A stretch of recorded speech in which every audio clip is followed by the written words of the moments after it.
Bonsoir à toutes. Ce soir, je voudrais vous présenter Aline Jalliet. Et moi, ce soir, je voudrais vous présenter Tiffen Day. On est ravis de vous proposer un stage cet été, de la 22 à la 26 août. Absolument, dans les Cévennes, à Mialet, c'est près d'Alès, dans un lieu absolument magnifique. Le gîte Le Cambon. Absolument. Qui a d'ailleurs une histoire. En fait, c'est le gîte de ma sœur, qui, pendant 2 ans, a tout laissé de côté. En fait, elle a laissé son travail, son compagnon a laissé son travail. Ils sont arrivés dans les Cévennes avec leurs 2 petites filles et ont décidé de rebâtir, de rénover un super gîte au milieu des Cévennes. Ils en ont fait un petit bijou. Et depuis 1 an, ça y est, ils commencent déjà à accueillir des personnes dans leur gîte et ils commencent à accueillir des randonneurs, des randonneuses et puis des stages. Et pour la première fois, nous allons proposer notre stage, Tiffen Day et moi, dans ce lieu-là magnifique, magique. Et pour ce stage à 2, co-animé à 2, souvent on nous demande...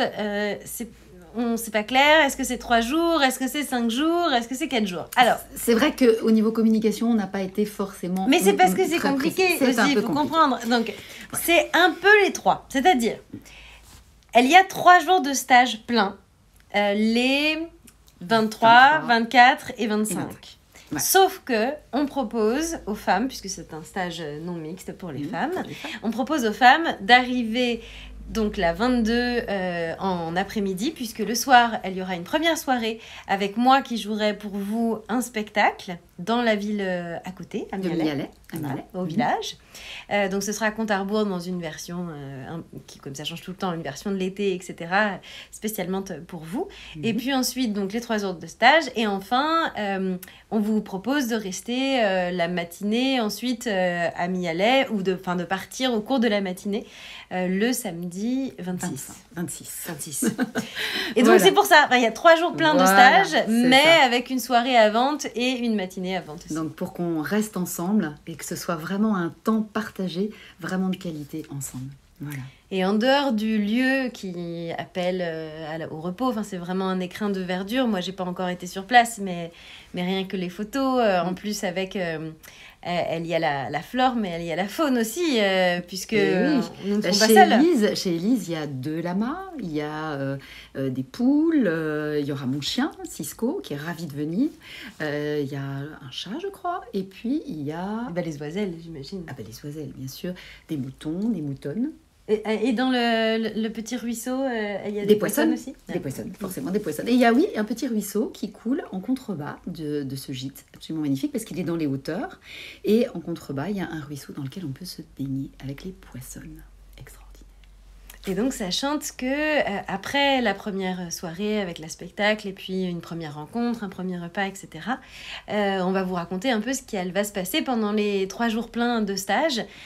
Donc, le matin, vous serez avec Aline. Voilà. Et là, on travaillera pendant toute la matinée autour de votre voix. Pour moi, c'est très important d'arriver à se reconnecter à sa voix de femme, à l'intérieur de son corps, en conscience. Et ce qui est important pour moi, c'est de retrouver comment faire territoire avec sa voix. Et retrouver, c'est assez important. Ça ne veut pas dire de trouver, mais de retrouver. Parce qu'en fait, c'est quelque part inscrit. Simplement, parfois, il manque un peu le chemin. Donc, ce qu'on va faire ensemble, tous les matins, toutes les matinées, c'est de retrouver le chemin de sa voix vers soi, de façon à faire territoire en soi avec sa voix et pouvoir faire territoire avec sa voix avec les autres. Voilà, ça c'est le programme. Et peut-être tu peux nous dire en quoi c'est ton travail aussi Ouais, alors en quoi c'est mon travail? Parce que d'abord, bien sûr, je suis coach de la voix. Et puis qu'au fur et à mesure, au fil des années, j'ai développé une attention particulière à la voix des femmes. Et j'ai vraiment travaillé avec elles sur à la fois la prise de conscience de leur voix et sur le fait de pouvoir oser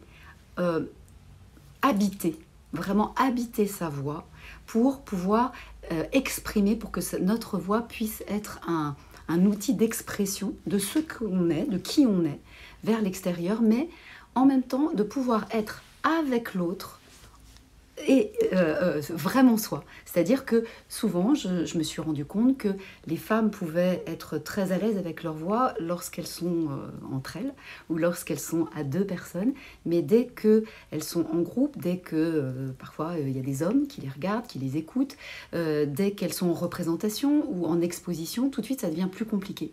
Et en fait, mon enjeu à moi, c'est de pouvoir rester soi avec sa voix, en présence de l'autre et avec l'autre. Donc c'est tout ça qu'on va essayer de faire.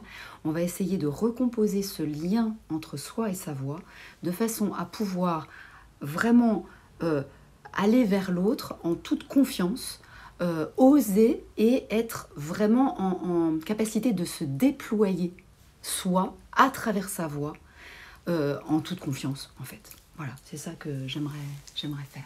Et d'ailleurs, on s'est rencontrés autour de la voix des femmes, puisque tu prépares un livre qui est très avancé là maintenant. Ah bah là, il est avancé, puisque ça y est, j'ai signé avec mon éditeur.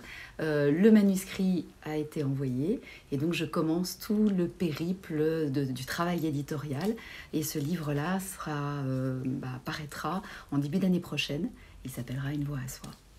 Une voix à soi, si c'est pas belle. Ouais. Référence à notre grande Virginia Woolf. Évidemment. Et c'est parce que dans ce livre, il y a des entretiens. Absolument. C'est dans ce cadre-là qu'on a eu la chance de se rencontrer. Et... Voilà, c'est ça. c'est exactement comme ça. Exactement, voilà, j'ai résumé physiquement. Voilà. Et donc, ça, ce sera les matinées. Donc, 3 grandes matinées de quand même 4 heures avec une pause. Ouais, 4 heures avec comme une pause. Ça. Voilà. Et moi, je participerai aussi avec vous, parce que j'ai encore plein de choses à apprendre aussi. Je pense que vous entendez, même dans la voix d'Aline, souvent, quand je la présente, après on me dit « Ah oui, on voit qu'elle a travaillé sa voix, il y a quelque chose qui résonne. » Enfin, voilà, j'adore t'entendre parler. Tant sur le fond que sur la forme, je veux dire. Et puis, l'après-midi, on sera ensemble. On aura aussi 4 heures ensemble, mais entre les deux, il y aura quand même aussi 4 heures, je crois, le temps de manger, et puis après manger. Donc déjà, savoir que c'est en pension complète. Donc le but du jeu, c'est qu'on passe pas notre temps à éplucher des carottes, quoi. Il y aura des plats véganes. Donc si vous êtes végane, nous pourrons manger correctement et pas juste avoir moins que les autres. Il n'y aura pas de cadavre, hein, c'est ça ? Non, pas du tout. Ça, c'est magnifique. Quand même. Ouais. Hein, voilà, ça c'est merveilleux, donc ce sera éthique. Et puis donc ensuite on aura le temps de faire ce qu'on veut. Celles qui voudront aller faire une sieste, celles qui voudront aller se baigner dans la rivière, celles qui voudront aller se promener, et on se retrouvera vers 16h pour 3 premières heures avec moi. Il y aura des moments où on parlera éducation féministe, savoir... avoir un meilleur état des lieux, en fait. Quelle est la situation, des outils pour mieux comprendre les systèmes d'oppression, pour mieux aussi comprendre les conséquences des violences, des traumatismes, etc. Avoir déjà des grilles de lecture, en fait, pour mieux lire le monde et s'attaquer davantage à l'interdiction qu'on peut avoir soit à parler parce que sociétalement, systémiquement, les femmes n'ont pas le droit de parler. Enfin, toi aussi, tu vas en parler, évidemment. Tout est relié, mais donc avoir encore plus d'outils là-dessus. Et puis aussi, donc comme moi, je suis aussi coach en art oratoire, en éloquence, pouvoir vous donner ensuite des outils de langage non verbal, donc le corps, aussi ce qu'on appelle le paraverbal, c'est-à-dire l'utilisation de la voix en dehors des mots, mais encore d'autres outils que ceux d'Aline, plus du côté art oratoire, plus du côté comédienne, etc. Donc comment est-ce qu'on s'en sert, des trucs et astuces, une fois que vous aurez bien appris à vous écouter et à vous connaître. Et puis ensuite, on parlera aussi un petit peu tous les soirs, la féminine universelle, comme outil pour faire résonner sa voix, exister dans nos propres phrases, à la féminine, ne plus être niée par ce masculin qui l'emporte, l'emporter, nous, pour une fois, et puis peut-être aller jusqu'à un texte que vous pourrez écrire à la féminine et dire, en tout cas... on vous donnera cette possibilité-là avec des moments très conviviaux pendant les repas et puis autour et d'être en sécurité et de n'avoir que cela à faire, de prendre soin les unes des autres. Oui, ça va être magique. Oui, ça va être magique. Ça va être magique. Bienvenue à vous. Et elle reste quelques places, donc on va mettre le lien suite à cette vidéo. C'est sur le site d'Aline Jalliet, sinon. Jalliet, c'est J-A-2-L-I-E-T. Voilà. Et donc, si vous tapez Aline Jalliet, vous allez trouver toutes les informations et on vous attend et on vous espère. Ouais, à bientôt. À bientôt.